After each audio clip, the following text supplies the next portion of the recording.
Mars a toujours attiré les personnes à l'esprit aventureux et aimant l'exploration. La planète rouge a stimulé l'imagination de nombreux penseurs et écrivains, que ce soit Edgar Rice Burroughs, Ray Bradbury, H.G. Wells, Kim Stanley Robinson ou Arthur Clarke. Dans les neiges du mont Olympe, Arthur Clarke décrit les procédures nécessaires afin de rendre la planète Mars habitable pour l'homme. On a appris beaucoup de choses sur Mars au cours des 20 dernières années. Et pendant cette même période, David Percy s'est penché sur ce qu'il considère être des corrélations entre Mars et la Terre. Percy, qui est producteur de cinéma et de télévision, donne de nombreuses conférences et a été l'invité de nombreuses émissions de radio et de télévision. Depuis l'aube de l'humanité, l'homme a cherché à découvrir les secrets de l'univers. Ce soir, des scientifiques vont tenter de résoudre les mystères de surprenantes photos qui viennent de nous parvenir. C'est lui qui, en tant que directeur européen des opérations pour la mission Mars, a produit la vidéo des découvertes de cette mission, qui ont été présentées par Richard Hoagland au siège des Nations Unies à New York le 27 février 1992, sous le titre « La connexion terrestre ». David Percy est co-auteur de l'ouvrage 2 tiers qui présente l'hypothèse qu'une forme de vie intelligente a conçu et élaboré une construction sur la planète Mars. En septembre 1996, le comté du Yorkshire, en Angleterre, lui a demandé de faire une conférence à l'université de Bradford.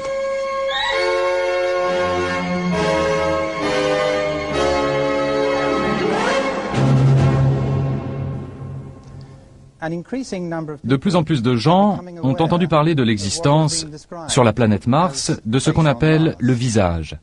Je vais démontrer qu'il existe une connexion entre cette construction sur Mars et les 3 sites anciens de Avebury, Glastonbury et Stonehenge, en Angleterre, grossis à 2 échelles différentes. La plupart des planètes, en raison de leur rotation, connaissent un pôle d'énergie physique tridimensionnel, toujours situé entre les 19e et 20e degrés de latitude, aussi bien dans l'hémisphère nord que dans l'hémisphère sud. Cette latitude coïncide avec celle d'une pyramide fictive de 3 côtés, dont la base serait à l'intérieur de la planète.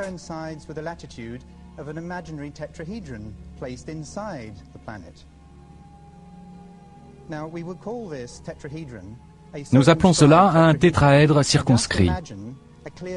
Imaginez une sphère vide, avec au centre une pyramide touchant la sphère de l'intérieur.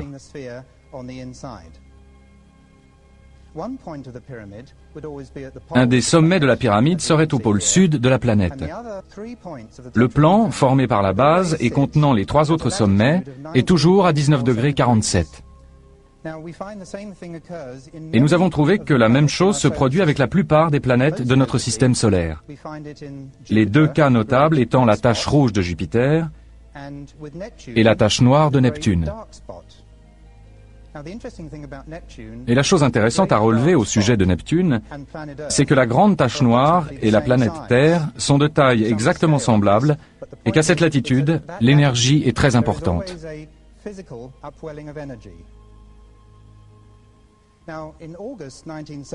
En août 1975, la NASA a envoyé la sonde orbitale Viking vers Mars. En juillet 1976, Viking a commencé à envoyer des clichés détaillés de la surface de la planète. Intéressons-nous maintenant à la région de la planète appelée Cydonia par la NASA. Il y a là abondance d'éléments vraiment insolites. Notez sa position par rapport au tétraèdre fictif. Elle est placée à 120 degrés du mont Olympe, l'endroit du pôle d'énergie sur Mars.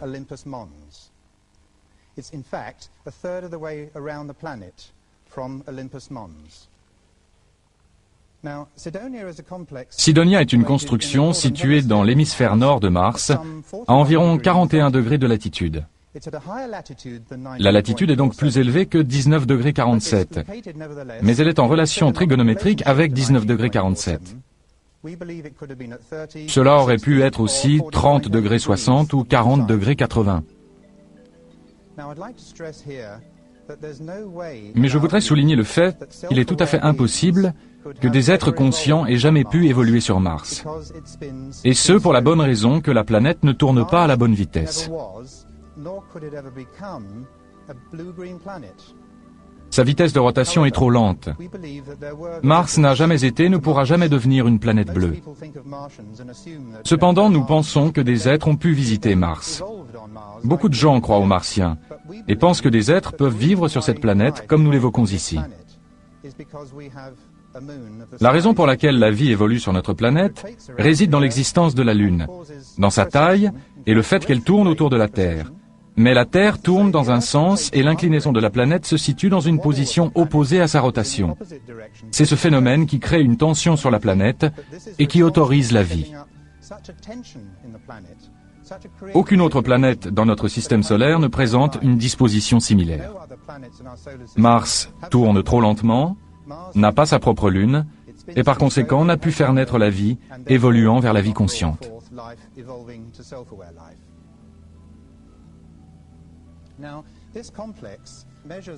Cette construction mesure environ 30 miles par 15, un total de 450 miles carrés. Incidemment, nous avons de bonnes raisons pour ne pas utiliser ici le système métrique. Les clichés en question n'ont été d'abord vus que par le personnel de la NASA. Puis, à la fin de l'été 76, certains des clichés ont été montrés à 1 millier de journalistes internationaux lors d'une conférence de presse. Au vu des clichés de Cydonia, plusieurs journalistes ont posé la question: quel est ce visage? Ce visage, leur a-t-il été répondu, n'est dû qu'à un effet de lumière, une question d'éclairage. Le porte-parole de la NASA a ajouté qu'un cliché pris quelques heures plus tard ne présentait plus de traces de ce visage. Il faut dire à leur décharge que les présentateurs de la conférence de presse faisaient un discours plus ou moins improvisé et que l'on ne pouvait donc pas s'attendre à un exposé rigoureux. Quoi qu'il en soit, quelques heures plus tard, donc, la région de Cydonia aurait été plongée dans l'obscurité la plus complète après le coucher du soleil, et Viking aurait donc pris des clichés plus à l'ouest. D'autre part, 2 séries de clichés de Cydonia ont effectivement été prises, l'une à 10 degrés et l'autre à 27 degrés d'élévation par rapport au soleil, et ce, à 35 jours d'intervalle. Or, ces 2 séries d'images montrent clairement le visage, et il n'y a aucun effet de lumière. La NASA a menti. 3 ans plus tard seulement, en 1979, Vince DiPietro et Gregory Molenar, 2 spécialistes américains des images traitées par ordinateur, travaillant à la photothèque de l'American National Space Science Data Center, tombèrent non pas sur une, mais sur les 2 séries de clichés de Cydonia.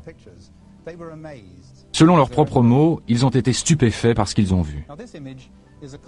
Pour en revenir à Mars, voici une mosaïque de quelques-uns des clichés de la NASA vus par DiPietro et Molenar dans les années 70.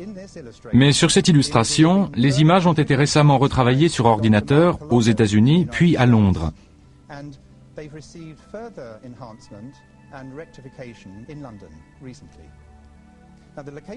L'emplacement du visage et d'autres parties importantes de la construction sont clairement définis. À droite, vous pouvez apercevoir le cratère, avec sur son pourtour le tapis de matières éjectées. Nous y reviendrons un peu plus loin. Ce que je dois vous signaler d'abord, c'est que le tapis de matières éjectées provient de l'impact qui a créé ce cratère. Le tapis de matière forme comme une gigantesque éclaboussure. Voici un agrandissement du cratère et du mur. Ce dernier est très droit et s'étendant sur environ 3 km. À propos, le visage mesure environ 1500 mètres. Le mur se trouve clairement sur le tapis de matières éjectées. En d'autres termes, l'existence du mur est postérieure au dépôt du tapis de matières éjectées.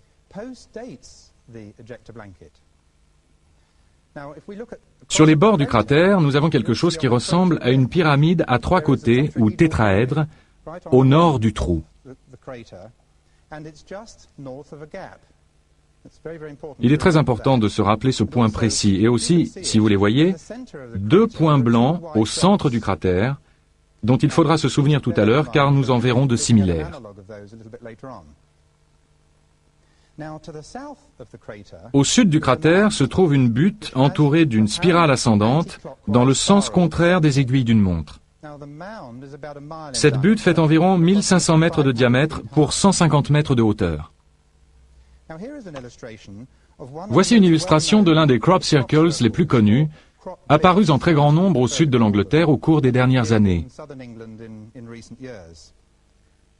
Ce crop circle a surgi à Barbury Castle le 17 juillet 1991. Il s'agit d'un tétraèdre. Notez bien l'encoche en spirale dans le coin droit de l'empreinte.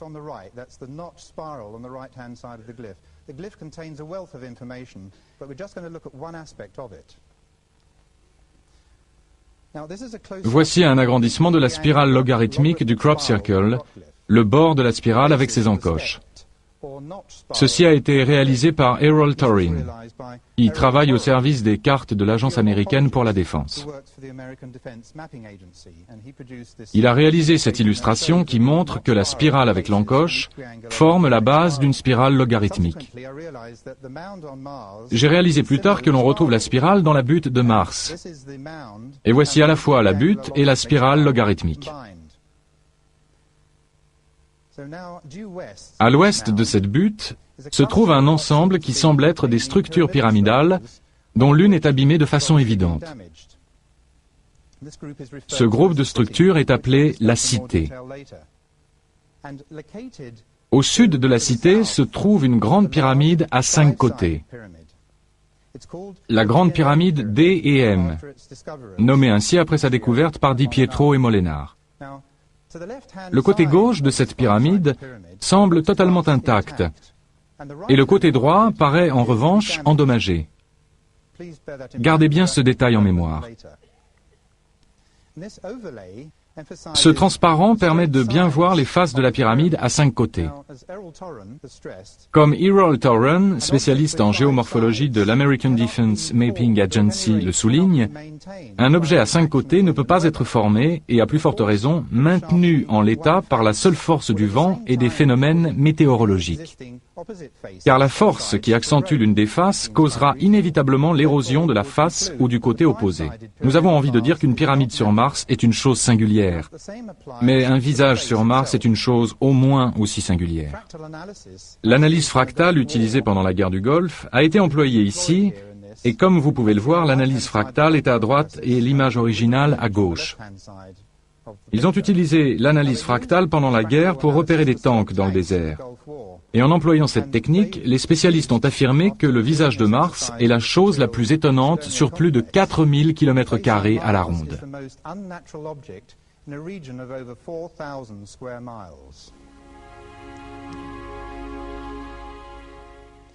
Revenons maintenant sur Terre.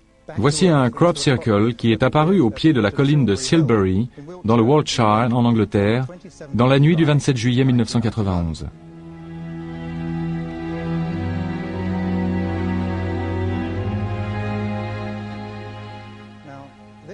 Ce crop circle m'a incité à observer attentivement une photo aérienne dans le livre d'Aubrey Burle, Avebury au temps de la préhistoire.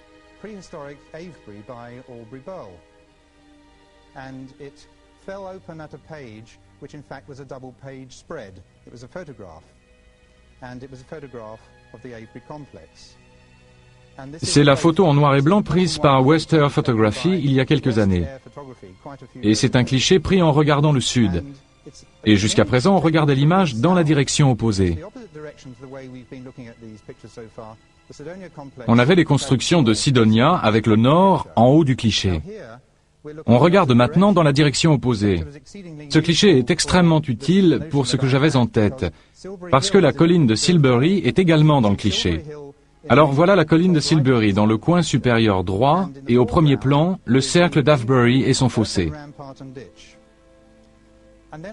Et je suppose que j'ai eu quelque chose comme une réminiscence lointaine. Je ne peux pas l'expliquer autrement. Je me suis dit, Voici ce qu'on verrait si on atterrissait sur Mars auprès des constructions. En regardant par le hublot du vaisseau, on verrait en contrebas le cratère dont nous avons déjà parlé, et au loin la butte en spirale.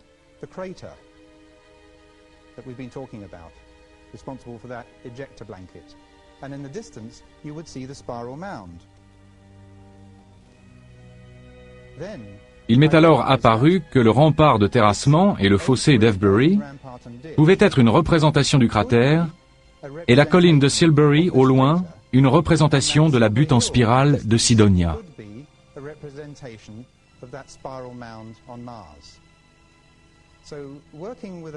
En utilisant une carte de la région à grande échelle de l'Institut géographique, et plein d'enthousiasme, j'ai alors soigneusement superposé la carte et les constructions martiennes, et j'ai trouvé des rapports étonnants. C'est-à-dire que quand la structure, butte et cratère de Cydonia est réduite dans la proportion de 14 pour 1, 14 miles sur Cydonia équivalent à 1 mile à Avebury, elle correspond parfaitement à Avebury-Silbury.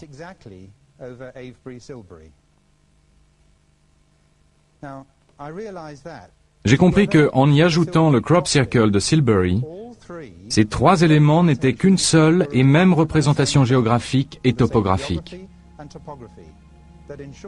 Ils étaient fondamentalement la même image, transmettant les mêmes informations dans chaque cas. Inspiré par le crop circle, j'ai réalisé que la colline de Silbury et le cercle d'Avebury devaient être des représentations à l'échelle de cette partie des constructions de Mars.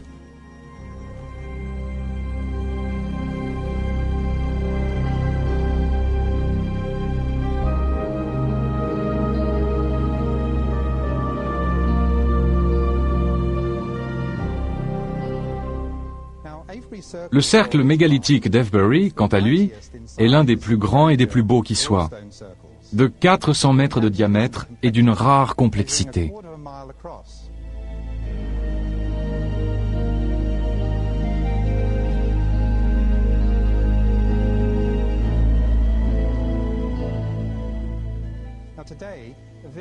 Un village s'y niche aujourd'hui.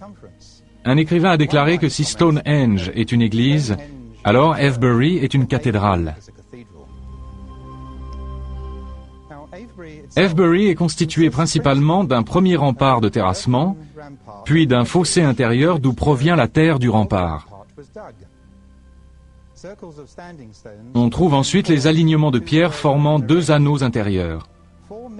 Environ 1,5 million de mètres cubes de matériaux ont été enlevés pour élaborer le cercle d'Avebury. Et on pense qu'il a été construit il y a 5000 ans.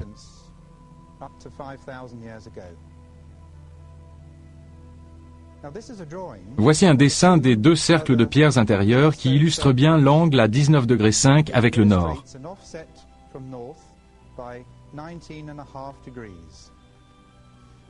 Mais regardez maintenant le centre de ces deux cercles de pierre. Ces deux cercles n'existent plus. Ils sont abîmés, mais des experts en ont fait une reconstitution.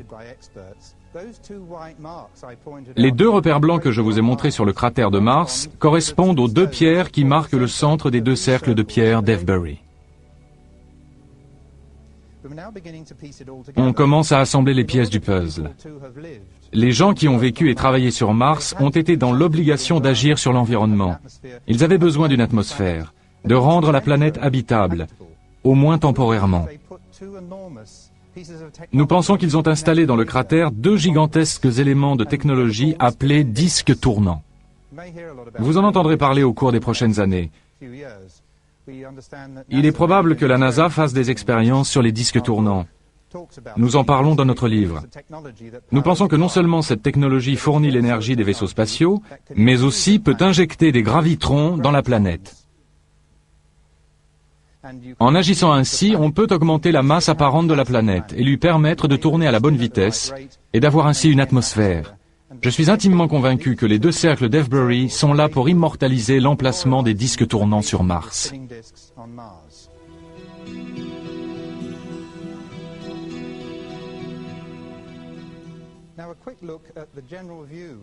Et maintenant un retour rapide à une vue générale de Cydonia pour nous rappeler l'emplacement exact du cratère et de la butte en spirale à droite des constructions. Nous allons maintenant comparer la butte en spirale de Mars avec la colline de Silbury en Angleterre. Il est important de souligner que la colline de Silbury n'est pas une sépulture, comme il a été dit, et que la signification de la structure Silbury-Avebury reste encore maintenant un mystère absolu.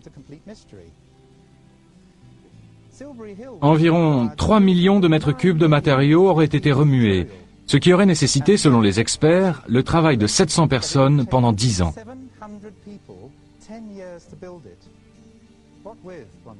Avec quoi ont-ils travaillé? Et pourquoi? Y avait-il vraiment 700 personnes vivant ici à l'époque? C'est une prouesse étonnante, équivalente à l'arrivée du premier homme sur la Lune.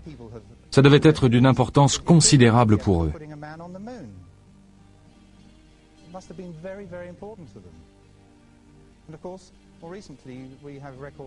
On dit que les anciens Bretons montaient la colline de Silbury et qu'ils la gravissaient en spirale tout en dansant.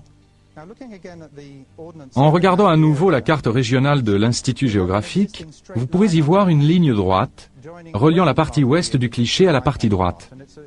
Il s'agit d'une voie romaine. En réalité, cette voie romaine dévie pour éviter la colline de Silbury. On peut se demander maintenant s'il existe à Avebury quelque chose se rapprochant du mur de Sidonia.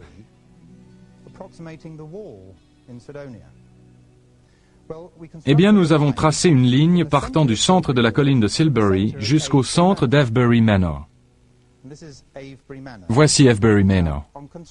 En traçant cette ligne, nous avons découvert que nous avions reproduit l'angle droit, qui est en fait un angle à 89 degrés à la jonction de la droite qui relie le sommet de la pyramide à 5 côtés, comme nous pouvons le voir à gauche du cliché, et de la droite qui va vers le nord jusqu'au centre du mur.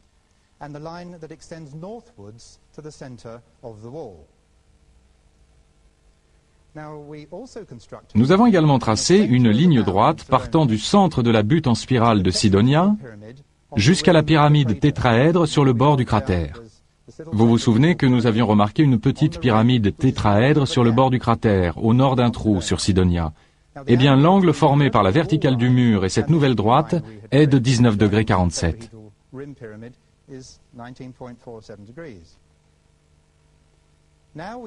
Et nous voici de nouveau au pays des merveilles, pas celui des merveilles imaginaires d'Alice, mais celui des vraies merveilles, dans le sens de mystère. Sur la carte de l'Institut géographique, nous avons déjà observé une petite marque, une petite butte sur le rempart d'Avebury, exactement à l'endroit où se trouve la pyramide à 5 côtés sur le bord du cratère de Sidonia. En d'autres termes, la marque indiquée par les géomètres est exactement la même que sur Sidonia. Cette butte se situe juste au-dessus d'un trou dans le rempart d'Avebury. Exactement de la même façon que sur Mars, la pyramide se trouve au-dessus d'un trou dans le bord du cratère de Sidonia. C'est une image miroir. À Avebury, c'est une route qui est la cause du trou, ou du moins elle remplit le trou. C'est la seule butte mentionnée sur le rempart d'Avebury par les géographes de l'Institut, et c'est visiblement l'équivalent du tétraèdre de Mars. Cette pyramide sur le rempart d'Avebury, au nord d'un trou, en miroir de la pyramide tétraèdre sur le bord du cratère de Sidonia, au nord d'un trou, apporte à ce cas une confirmation finale s'il en était besoin.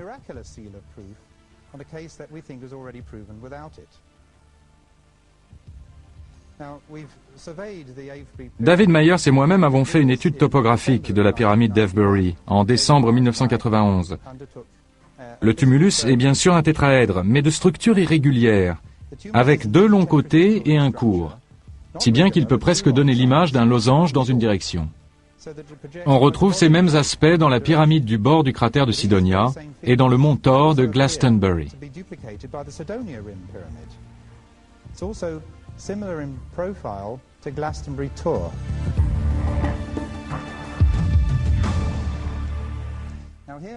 Voici maintenant un dessin du crop circle de la colline de Silbury. Nous retrouvons ici notre angle de 19 degrés 47. J'ajouterai seulement que les structures et les crop circles que nous étudions peuvent générer facilement d'autres angles de 19 degrés 47. Ce crop circle, toutefois, contient une mine d'informations dont, par exemple, les rapports de masse entre Mars et la Terre. Mais y a-t-il à Avebury quelque chose de plus précis pour indiquer le mur? Please, in this very high resolution image, this is the highest resolution one can get in the Ordnance Survey maps. Please note the position of the church. Dans cet agrandissement haute définition, notez d'abord la position de l'église. Nous avons remarqué sur une photo aérienne, à l'extrême limite nord de l'endroit où aurait pu se trouver la crête du mur, il existait une ligne de dépression à champ ouvert au nord d'Avebury Manor.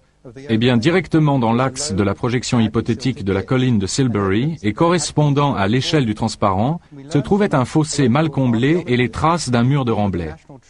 Un archéologue de la région qui travaille pour le National Trust depuis 25 ans nous a dit qu'il s'agissait de l'axe nord-sud de l'ancien village. Le tracé passait apparemment sous le village actuel et allait presque jusqu'au parking. Les restes du fossé et du mur peuvent être les vestiges d'une ancienne route, comme le pense l'archéologue, mais il y avait sûrement un but plus important à cela, comme celui d'être la représentation du mur de Mars. Revenons maintenant à la pyramide à 5 côtés et à sa correspondance éventuelle. La ligne de base du triangle que nous avons placé sur la carte de l'Institut géographique partait, vous vous en souvenez, du sommet de la pyramide à 5 côtés de la colline de Silbury. C'était la voie romaine. En faisant demi-tour et en regardant dans la direction opposée, on s'aperçoit que cette ligne droite reliant la colline de Silbury au sommet de la pyramide monte en pente douce jusqu'à un tumulus caractéristique, une butte de terre entourée d'un bosquet d'arbres, le seul accident de terrain sur au moins 1600 mètres à la ronde. Il se voit comme le nez au milieu de la figure. C'est un endroit magnifique.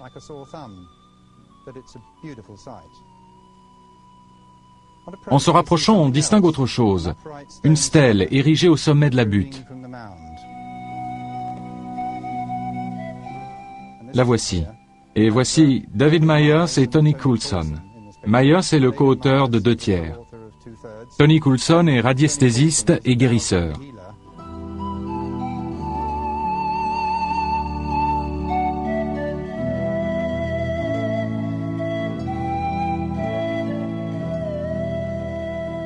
Il faisait de la radiesthésie sur Terre pour des éléments qui sont sur Mars.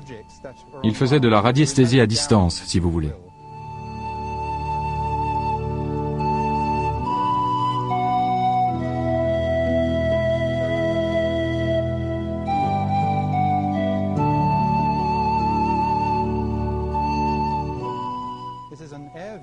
Voici une vue aérienne du tumulus prise en été. On se rend bien compte de son isolement.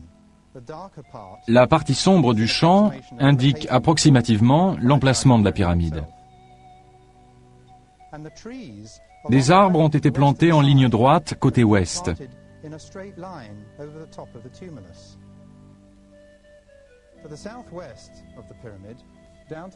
Il y a un angle au sud-ouest de la pyramide, mais si on regarde légèrement au-dessus, on distingue quelque chose qu'on peut appeler un contrefort. Nous avons découvert que la stèle que nous regardions correspond à ce point. Et c'est là que Tony Coulson nous a été d'une grande utilité. Il a senti que cette stèle indiquait une entrée de la pyramide à 5 côtés. En d'autres termes, si comme nous le pensons, ce n'est pas un élément naturel, alors il y a toutes les raisons de penser, en faisant un parallèle avec la grande pyramide, que ce n'est pas une structure solide et qu'il pourrait y avoir une entrée. Il ne savait pas que nous pensions que la pyramide à 5 côtés était impliquée.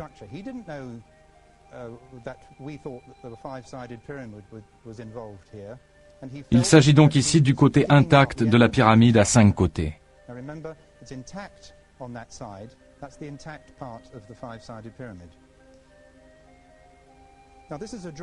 Voici un dessin avec, au bas de l'image, la pyramide à 5 côtés et la cité au nord-ouest.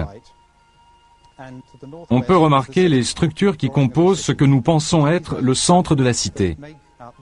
Il y a un ensemble de 4 structures, et on voit très bien la relation avec la pyramide à 5 côtés. Cette ligne verticale, la ligne nord-sud sur Mars, correspond à la bordure d'arbres en ligne droite de tout à l'heure. Un fermier a donc planté ses arbres dans l'axe de la ligne nord-sud de Mars.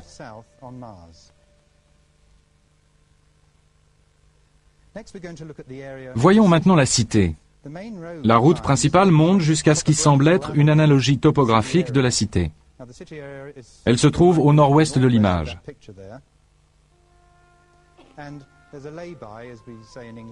Il y a une aire de repos près du sommet de la colline, et on peut marcher le long de ce qui s'avère être la crête de la cité. La partie la plus haute de la cité, si vous préférez. La ligne formée par le sommet de toutes ces pyramides.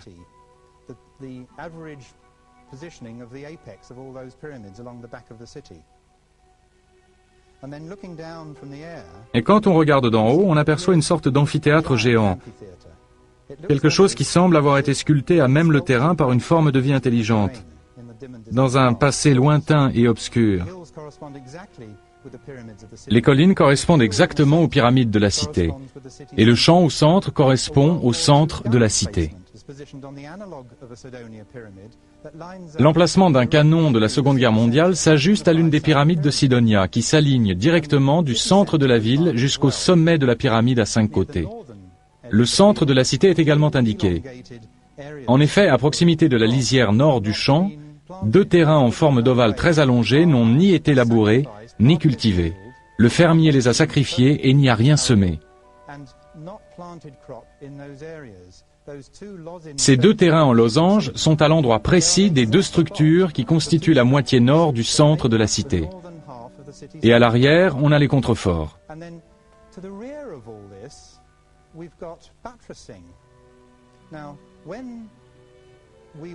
Quand on parlait des contreforts et que Tony Coulson nous aidait à définir ce que pouvait être l'entrée de la pyramide, il nous a fait un dessin.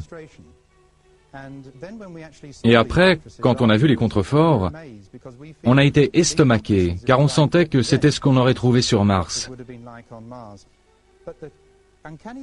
C'est étrange. Comme si on se retrouvait sur un plateau de cinéma d'Hollywood. On voit le devant, le derrière, on sait qu'il y a l'ossature et les étais, qui montrent que tout ça est artificiel. C'est incroyable et très impressionnant. À côté du site se trouve le fameux cheval blanc.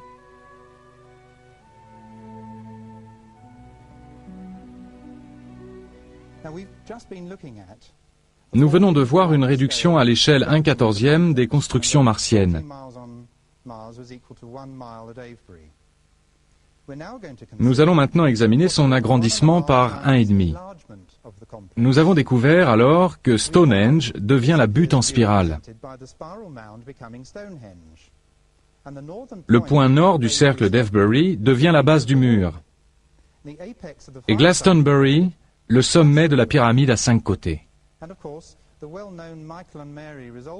Voici la ligne Michael and Mary, cette incroyable ligne d'énergie qui démarre du mont Michael et passe à travers le Wash, à travers Glastonbury, pour arriver à Avebury, le long de cette ligne, qui est notre hypoténuse et qui la rejoint. C'est notre lien entre Glastonbury et Avebury. Voici Stonehenge. Quand nous avons fait notre étude topographique en 1991, nous avons employé 4 appareils de mesure pour déterminer la latitude et la longitude exacte de Stonehenge.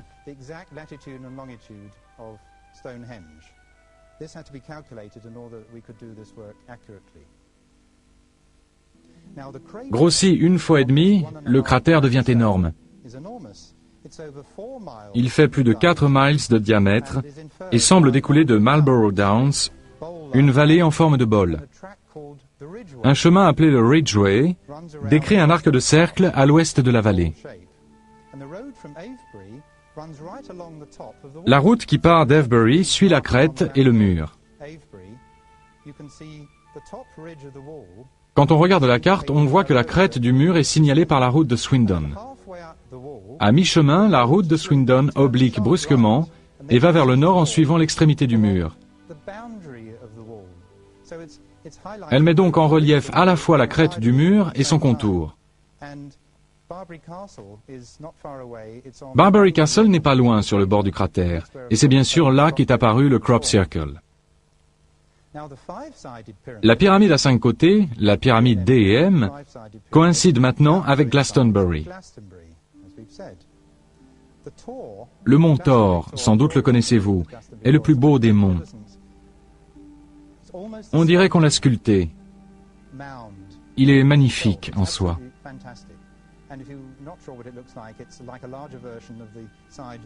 Le mont Thor correspond au sommet de la pyramide à 5 côtés de Sidonia.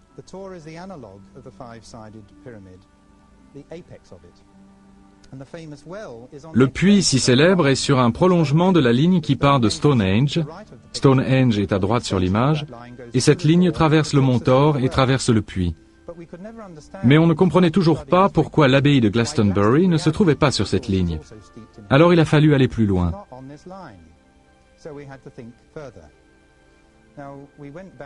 Nous sommes revenus au dessin de la pyramide à 5 côtés de Mars, et nous avons trouvé qu'il représentait à la fois les géométries à 5 et à 6 côtés.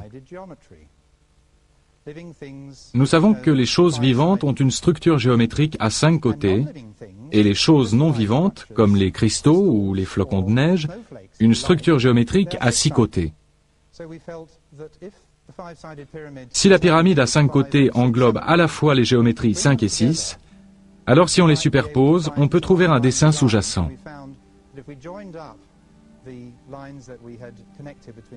En combinant les symétries 5 et 6, on explicite l'emplacement de l'abbaye de Glastonbury. Souvenez-vous des détériorations de la pyramide que nous avons observées plus tôt. À gauche de l'image se trouve la partie intacte, et à droite, la partie endommagée. Nous pensons que l'abbaye de Glastonbury correspond à quelque chose dans la partie non endommagée de la pyramide, permettant une sorte de vision à distance. Nous avons le sentiment qu'il s'agit d'une partie de la technologie autrefois existante dans la pyramide à 5 côtés. Cette technologie fournissait à des êtres vivants toute l'énergie utile aux constructions dans lesquelles ils ont vécu pendant un certain temps. Et l'abbaye semble avoir contribué à la technologie et à la production d'énergie de ces constructions.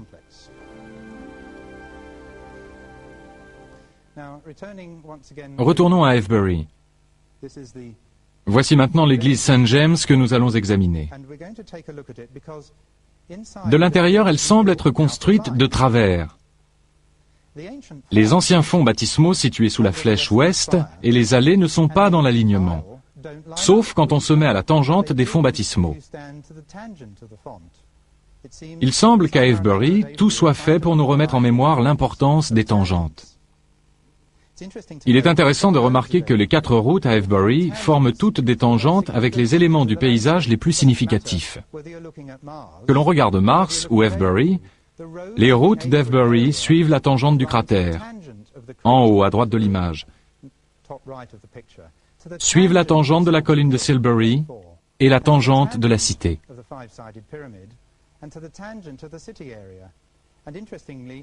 3 fois sur 4, les routes sont en ligne droite. Si vous connaissez la région, vous savez que la route grimpe jusqu'à l'équivalent de la cité, et cette route n'est pas droite sur la carte. Et ces routes se croisent, bien entendu, à la tangente du carrefour de Beckhampton. Par la suite, nous avons découvert que chaque pierre d'Avebury a son équivalent sur Mars. C'est la raison de leur emplacement.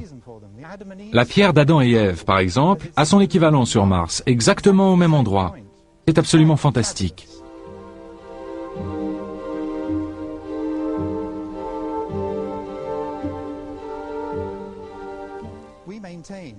Nous soutenons donc qu'un nombre incroyable de crop circles ne peut que renforcer la très grande importance de cette région. Oui, tout cela est codé. Oui, il y a une clé. Ces informations codées sont au-delà de nos rêves les plus fous. Nous avons déjà déchiffré une grande partie des données, des informations et des technologies contenues dans les crop circles. En conclusion, nous pouvons dire qu'il existe des liens indiscutables et très solides entre les 2 planètes et que par conséquent, il y a eu communication physique et ou mentale entre Mars et la Terre.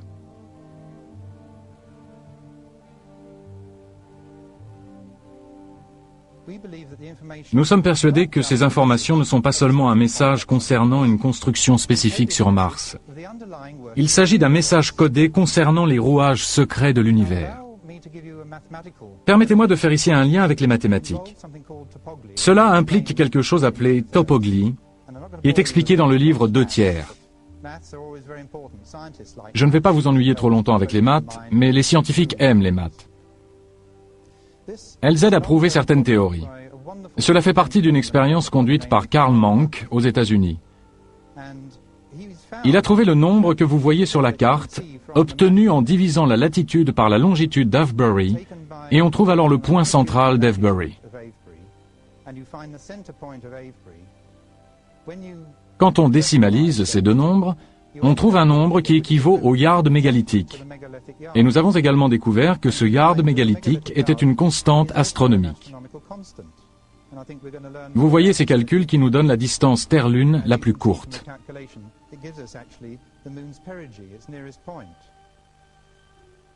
La topoglie existe sur Mars. Voici le visage sur Mars et 6.8902837006 est sa longitude sur Mars, ce qui veut dire que l'emplacement du visage a été calculé. Et en multipliant le double tétraèdre par pi, on obtient 41 degrés 11 minutes 10.030 secondes. L'emplacement du visage sur Mars et sa topoglie utilisent la même technique, comme en témoignent les positions centrales d'Avebury ou de Stonehenge ou encore de la Grande Pyramide.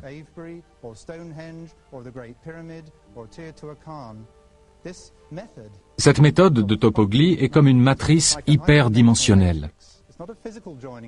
L'emplacement du visage sur Mars n'est certainement pas dû au hasard, comme voudrait nous le faire croire la NASA.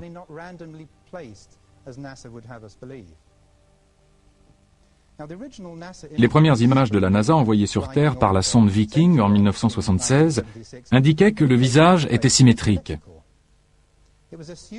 Les gens qui étudiaient ces photos supposaient que le côté du visage dans l'ombre était identique à celui qui était éclairé.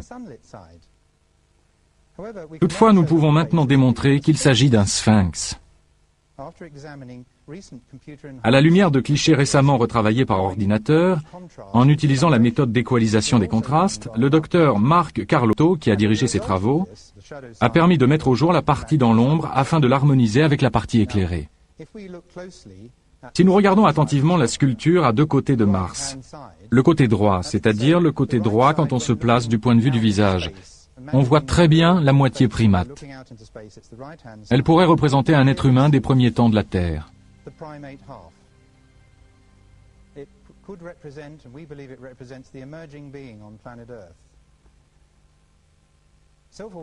Les êtres intelligents ont une conscience, ont une âme. Leur conscience se situe à la tangente de la ligne centrale du corps, dans le côté droit de la tête.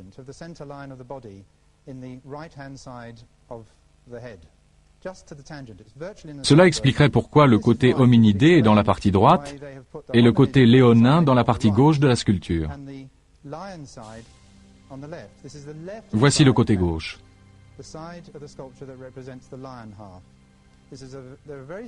Si le côté léonin est dans la partie gauche, c'est parce que le lion a toujours représenté le cœur. Le cœur qui pompe en 3 dimensions, qui nous maintient en vie.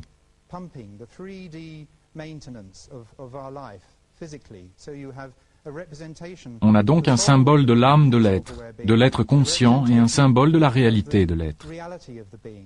Le physique et l'hyperdimensionnel rassemblés dans une sculpture moitié homme, moitié lion.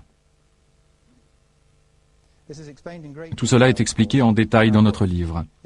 C'est un concept extraordinaire et je pense que des êtres ont travaillé longuement à l'élaboration de ce visage, que ce soit pour leur bénéfice ou pour le nôtre.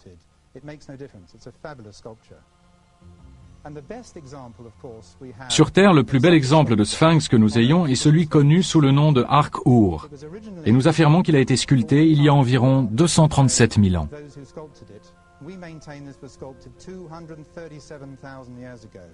Les lecteurs de notre livre, 2/3, en comprendront les raisons. Ce qui nous importe ici, c'est que le sphinx est à moitié homme, à moitié lion, et qu'il est situé à proximité de pyramides. Nous avons donc un sphinx et des pyramides sur Mars et un sphinx et des pyramides sur le plateau de Gizeh. Mission directors, go. And liftoff of the Titan III rocket with the Mars Observer and America's return to the Red Planet.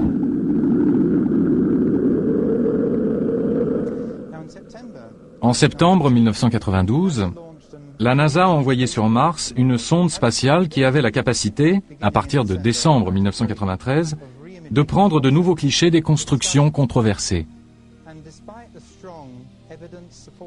Mais la NASA se refuse absolument à photographier à nouveau la région des constructions, malgré les preuves évidentes étayant l'hypothèse d'une vie intelligente qui lui ont été constamment exposées. Selon la NASA, les clichés de cette région, si par hasard ils étaient pris, seraient mis à la disposition du public environ 6 mois après leur réception terrienne. Mais au moment même où le vaisseau se mettait en orbite autour de la planète rouge, le 21 août 1993, Mars Observer tombait en panne.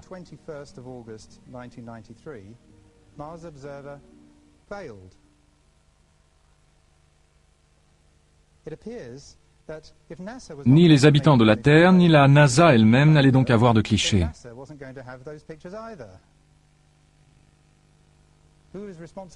Qui est responsable de la panne de Mars Observer? Depuis la publication du livre 2/3, le 21 août 1993, la NASA semble être revenue à de meilleurs sentiments. Si vous surfez sur le web, vous verrez une grande éclaboussure sur la page de la NASA. C'est le visage sur Mars.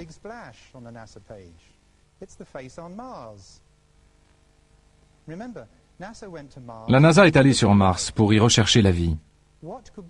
Ne serait-il pas fabuleux d'y trouver des indices d'une vie intelligente?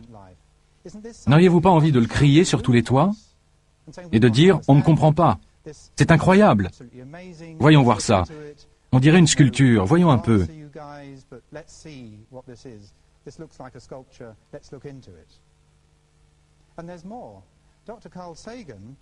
Il faut ajouter que le docteur Carl Sagan a admis que l'argument fallacieux concernant l'éclairage du visage était une déclaration erronée et malheureuse du directeur de projet.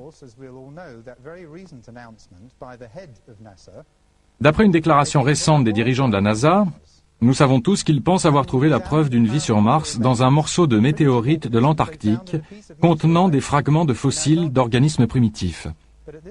Rien de très impressionnant pour l'instant, et ces preuves ne sont pas corroborées. Mais au moins il se passe quelque chose.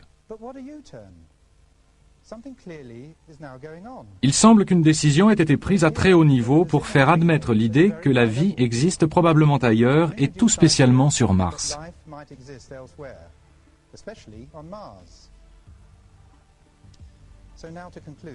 Pour conclure, il semble déjà établi au-delà de toute incertitude que Mars a été autrefois habité par des êtres pensants.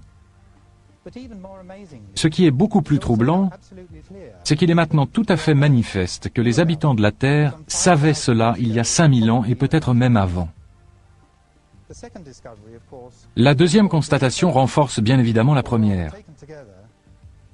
Ou plutôt, ces deux séries de données forment un tout inébranlable.